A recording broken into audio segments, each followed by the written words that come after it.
తరబడి ఎన్ని మందులు వాడినా మీ మోకాల నొప్పులు తగ్గట్లేదా? ప్రాణ పెయిన్ క్లినిక్ లో అత్యాధునిక చికిత్స. ఏపీలో గ్రామ వాలంటీర్ల పరిస్థితి ఏంటి? వైసీపీ ప్రభుత్వంలో పనిచేసిన వాలంటీర్లు ఉంటారా, ఊడుతారా? రాజీనామా చేయని వారిని టీడీపీ ప్రభుత్వం కొనసాగిస్తుందా? ఇప్పుడు ఎక్కడ చూసినా ఇదే చర్చ. వైసీపీ అధికారం కోల్పోయాక గ్రామ వాలంటీర్ల పరిస్థితి ఏంటన్నది ఇప్పుడు ఏపీలో వినిపిస్తున్న మాట. 2019లో వైసీపీ అధికారంలోకి వచ్చాక సీఎం జగన్మోహన్ రెడ్డి గ్రామాల్లో సచివాలయాలను ఏర్పాట్లు చేసి వాలంటీర్ల వ్యవస్థను తీసుకొచ్చారు.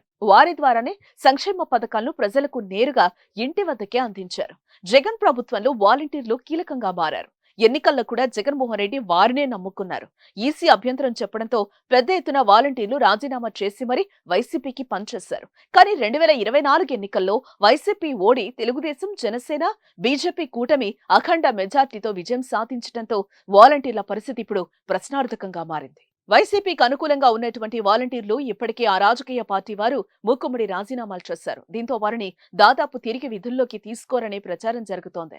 కానీ రాజీనామా చేయని 2 లక్షల వాలంటీర్ల పరిస్థితి ఏంటన్నది సర్వత్రా చర్చ నడుస్తోంది. ప్రస్తుతం వారి స్థానం ఏంటి అన్న దానిపై ఆసక్తి నెలకొంది. గతంలో తెలుగుదేశం అధినేత చంద్రబాబు నాయుడు, లోకేష్, పవన్ కళ్యాణ్ వాలంటీర్ వ్యవస్థకు సంబంధించి సంచలన వ్యాఖ్యలే చేశారు. విమర్శలు ఎక్కుపెట్టారు. కానీ వాలంటీర్ వ్యవస్థను కొనసాగిస్తామని, అలాగే వారి జీతం 10,000కు పెంచుతామని చంద్రబాబు హామీని కూడా ఇచ్చారు. వీరిని పర్మినెంట్ చేస్తామని, సచివాలయాలు కాకుండా గ్రామవార్డు పంచాయతీలతో అనుసంధానం చేస్తామని ప్రకటించారు.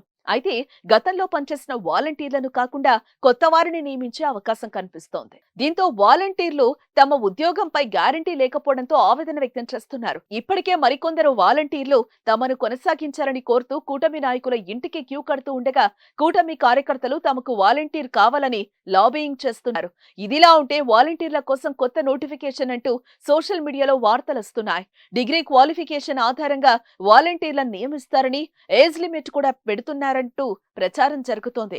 వాలంటీర్ల సంఖ్య తగ్గిస్తారని కూడా తెలుస్తోంది. ఏదేమైనా జూలై 1 లోపు వాలంటీర్లపై స్పష్టత వచ్చే అవకాశం కనిపిస్తోంది.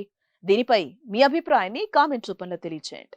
సుమన్ టీవీలో మీ పర్సనల్ అండ్ బిజినెస్ ప్రమోషన్స్ కోసం కింది నెంబర్కి కాంటాక్ట్ చేయండి.